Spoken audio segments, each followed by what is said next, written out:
What's going on, everybody? Welcome to Porn with Jordan. This is the channel where I run the YouTube streets, pour tea on a variety of subjects and shows, and then sweeten it with my opinions. I'm your host, JordenRanae, and I want to thank you for taking the time, taking the ride, and having a drink with me.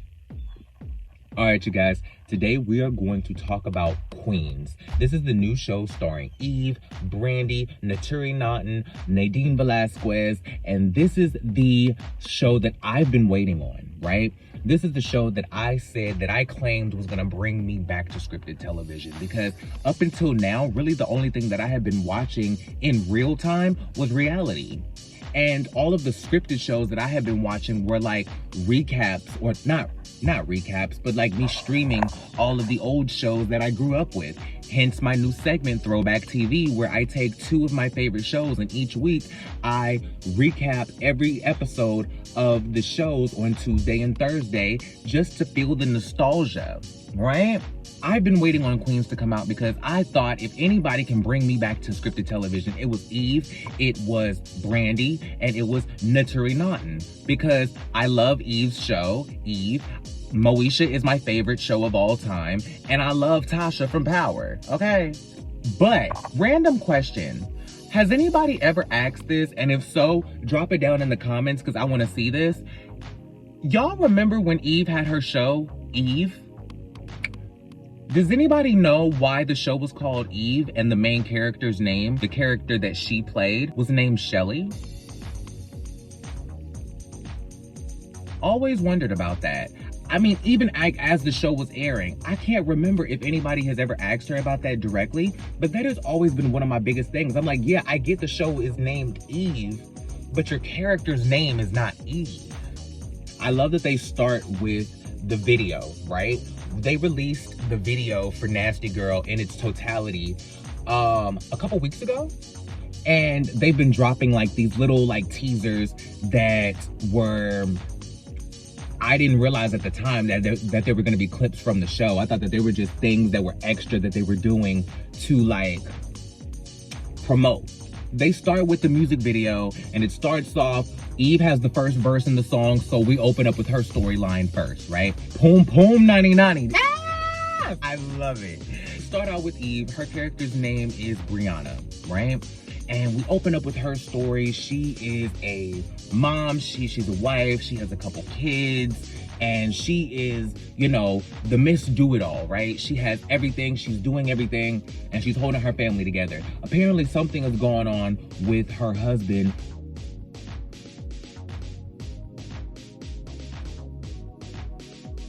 to where he's been sick and laid off of work, and so, not laid off, but he hasn't been able to work, and so, da-da-da-da-da. I believe he's a professor at a college because he said something about losing his tenure, right?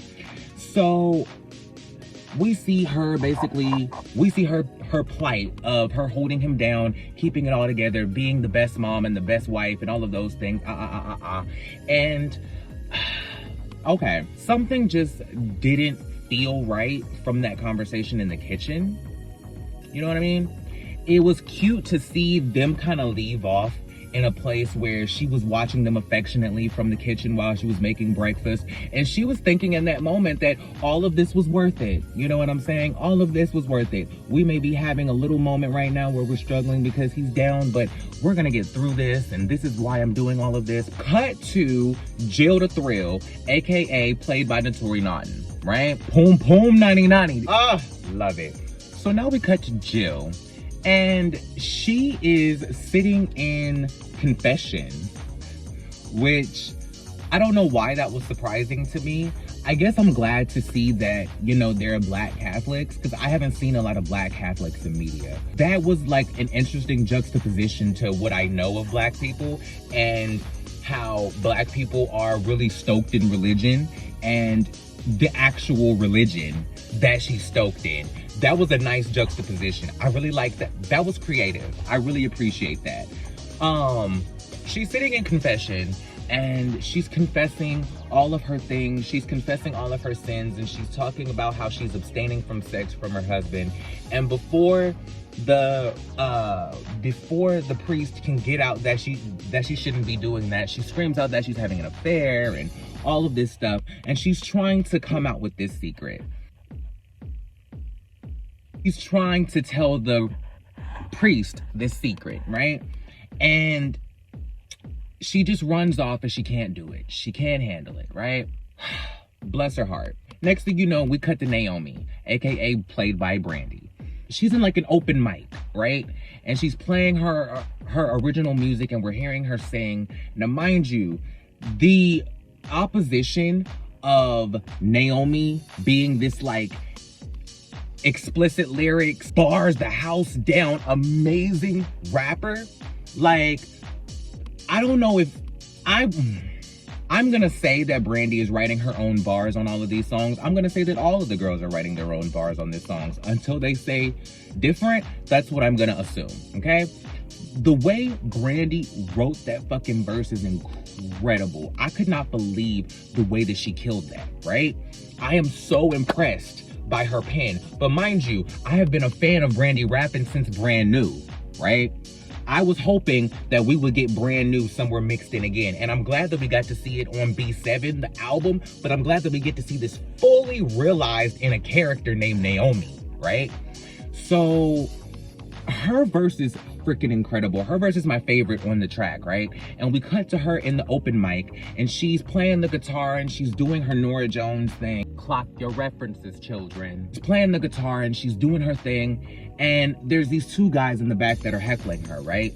And one of the guys eventually recognizes that she's one of the nasty bitches, right? And it triggers her. She kicks the mic stand, she flips everything over, and she starts rapping her verse. And she spits it, there's no beat. She's just like, lyrical harassment. And I was like, oh my God. The way she did it, she was so pissed. But the point that she was trying to prove was so poignant. It was like, I may be this person, I may have done that, but I'm so much more. And why is it that this is what you see as talent, but another side of me is not even worth considering, right? She drops the mic and she walks the fuck off. Cut to Butter Pecan, Valeria. Poom poom 9090. I love that. Cut to her story. She is apparently a host on a Good Morning America style revolving host talk show, right? And we see the host on the show, and next thing you know, one of her co-hosts is saying some like incredibly racial shit. And so she's going off on like this really like, y'all watch the episode. It's streaming on Hulu if you didn't catch it in real time on ABC. But she is going off, right? Like, she very Megyn Kelly style, like, went in. It cuts to them in the conference room, and they're doing a board meeting, and they're like, okay, so she can't stay, she gotta go, blah, blah, blah, blah, blah. And Valeria, who is the only co-host of color, apparently at The Shade, she is like, okay, now it's my time to shine. Now I can finally get me some respect. Because before, when we cut through from her verse, she was talking about how she got taken off of a Van Jones story and put on a story about the oldest living chimp, right? And even the production assistant wouldn't even answer her question when she was like, this was Diana's call, wasn't it? And she was like, 3 minutes to show, and scoots her ass out the door. So when we cut to her story later on, we see that she ends up fucking poisoning the goddamn co-host. What the Anyway, story kind of rotates back and forth, and from each person's story, we see it kind of jump from each person's story to the other person's story, and then we jump back to Naomi and we see her in the parking garage, and she's trying to get these people randomly fucking on her trunk off of her damn bumper so she can put her shit in the car. They recognize her. Well, the dude recognizes her, and the girl that's with him is so rude. For some reason, they think she's one of the girls from TLC. I'm guessing T-Boz, because that's the only one I would think that they would think she is. So she decides to go home and get sexy, right? She decides to go home and get sexy for her man, and she puts on her best lingerie. She snatches on a pair of heels. She pulls her hair up out of that fish braid, and she gets real sexy, right? And she approaches the room, and she hears she hears all kind of moaning sounds and stuff. And she's trying to figure out what the fuck is going on. So next thing you know, she's getting ready to bust in the room and she slips on a child's toy she stopped her husband from tripping on earlier in the episode. They're scrambling and they're panicking and they're trying to figure out what the fuck to do. And so watch the episode because I don't want to really tell you everything that happens. Cut to Brandy. She goes to her daughter's birthday party, who was apparently at her mother's house. She got the daughter staying with her grandma. What I really like about this show is that even though there are some extremities that take place, there are some things that happen in extremes, but this show is so relatable. I feel like if you grew up in a certain time period, in a certain era, like if you grew up in the era that the nasty bitches were popping, like in the late 90s, like if you were around in that era, I feel like you kind of understand the vibe and the culture and the feeling. This show is like, what this show does very well is translating the Black experience in a way that is very normalizing, right? I watch this show and I see, even though like there's varying levels of these women's lives happening, because 3 of the women are Black and Valeria is Hispanic, but throughout their lives we see this like unifying thread of the Black experience, and it's hard to explain, but if you're of the culture, you just know what I'm talking about. What's understood doesn't have to be explained, but yet I'm in the context of being on a YouTube platform where there are people watching me who probably don't understand, right? So I feel the need that I have to explain it. There's just like, and I can't remember what the comedy special is that mentioned this. Go look up the universal head nod when it comes to Black people. There's like a comedy special or something, I believe, that mentions this, where it talks about how when Black people are in a room, they may not have any idea who each other are, but they would do this thing called the head nod, where it's almost like a sign of recognition that I see you as another Black person in the room. That's the thing about nuance. It kind of works on a what is understood doesn't have to be explained type of principle, but when you are on a YouTube platform, not necessarily trying to explain Black culture, but trying to narrate Black culture in a way that is completely legible to anybody else, it's like you almost want to go and make sure that you account for every little thing. This show is doing that incredibly, to me, right? It's showing the Black experience in a way that is completely translated to the masses without being labeled as the Black experience. But if you know, you know. Cut to Valeria poisoning her damn co-host. She ends up getting caught and getting fired. She thinks that she's going to try to play the race card. Or not, I mean, not the race card, but she's going to try to sue.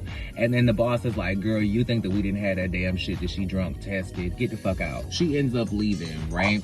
This is after they come together and Eve storms out of her family dinner. Excuse me that I'm reporting some of this stuff out of order. I just kind of remember how stuff happens and then I jump back and remember what led to stuff. So some of this stuff I'm gonna watch out of order, but I'm not gonna give you a play-by-play. So like I said, go back and watch the episode because it's incredible. Eve ends up running out of her house and she's at dinner. She's trying to like act normal, but like all she could think about is what she ran in and caught her husband doing, right? And it turns out that he was fucking one of his students. She was white too. Eve made a point to mention that. I wasn't gonna say anything, but since Eve brought it up, I'll mention it.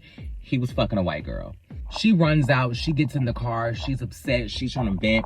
Mind you, cars are safe spaces. What do you think I'm doing here? So she gets in the car and she turns on the radio and all of a sudden she hears the Nasty Girl beat, but she don't hear them. Mind you, the girl is spitting. Lil Muffin is going in, right? And so she hears this girl spitting, and next thing you know, she calls the girls, right? Well, to be honest, I forgot who she calls, but I don't want to stop the video and go back and look through the episode to figure it out. But she makes a call, right? Next thing you know, all the people are coming together, all the girls come together. You see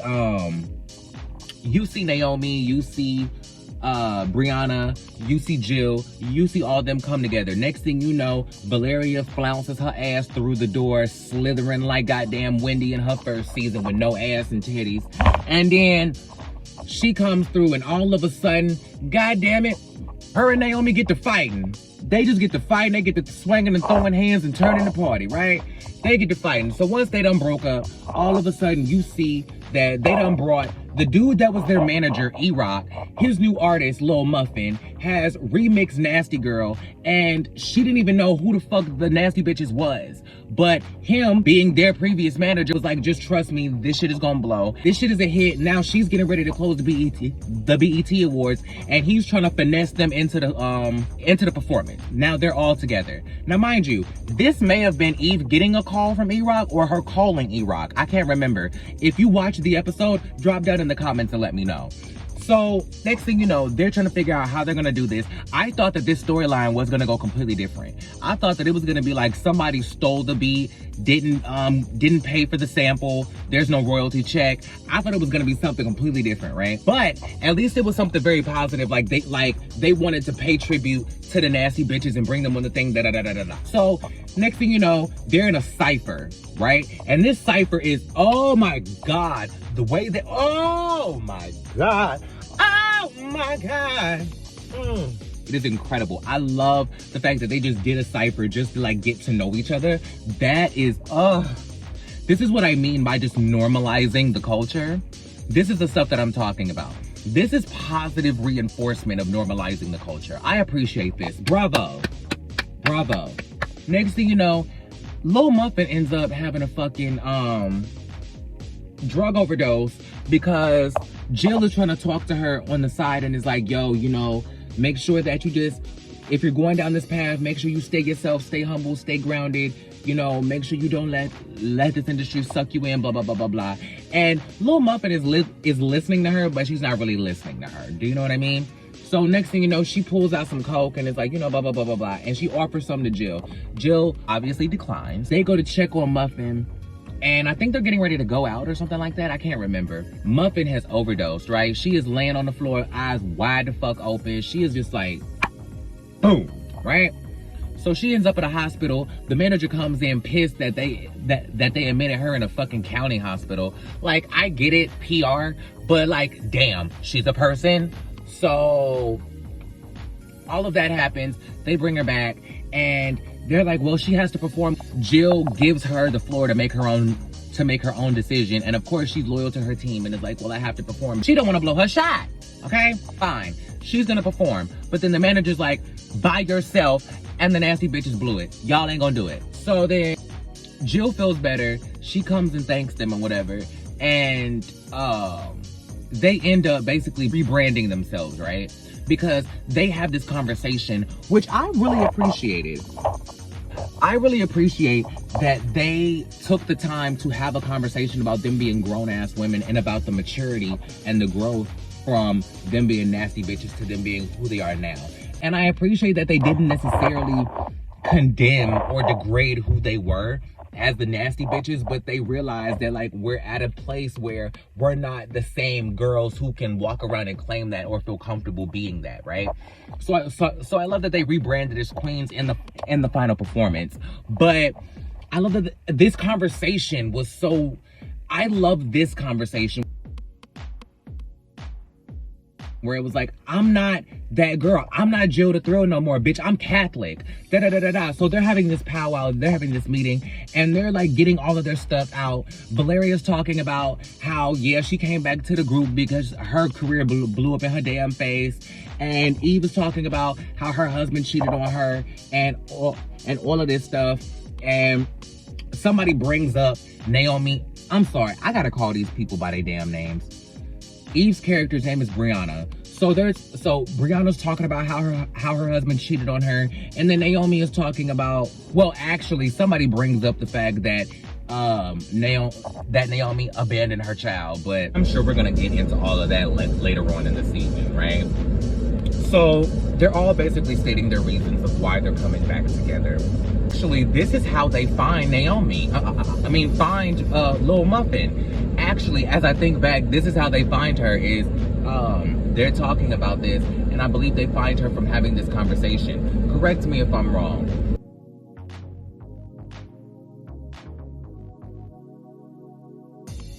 But long story short, go watch the episode for the accurate chronological events of this episode. My apologies, but this is probably what you're gonna have to expect, is me loving certain parts of the episode and just jumping all over the episode from there. So I'm never gonna give you an accurate play-by-play chronological recap of the episode. What I'm gonna do is give you highlights of the episode and jump all around to different parts of the episode from there. So always go and watch the actual episode for the chronological events that happened, right? Long story short, they end up performing at the BET Awards because Lil Muffin, who is oddly dressed like Nicki Minaj in 2010, is opening the show and closing the show, and she is basically like, if it weren't for them, you know, I'm honored to be here closing the BET Awards. This is a dream, blah, blah, blah, blah, blah. But I wouldn't be here if it wasn't for the Nasty Girls, so I'm gonna give them their time, all of their time. Basically, she's saying that they're gonna perform by themselves, right? So the manager of Lil Muffin is pissed, but E-Rock is like, I dare you to do something. So the girls come out, they perform, and Eve starts off, right? Because of course she's the first verse. So she comes off, she starts her verse, and she cuts it, and she's like, yo, wait a minute, blah, blah, blah. And so she goes on this diatribe of how, you know, I used to be a nasty bitch, but tonight I'm a queen, and da-da-da-da-da, right? And so there's the rebrand of nasty bitches to queens. So they come out, the performance is incredible, it goes off without a hitch, they are sickening. Eve's body is fucking immaculate. Oh, Eve looks so good.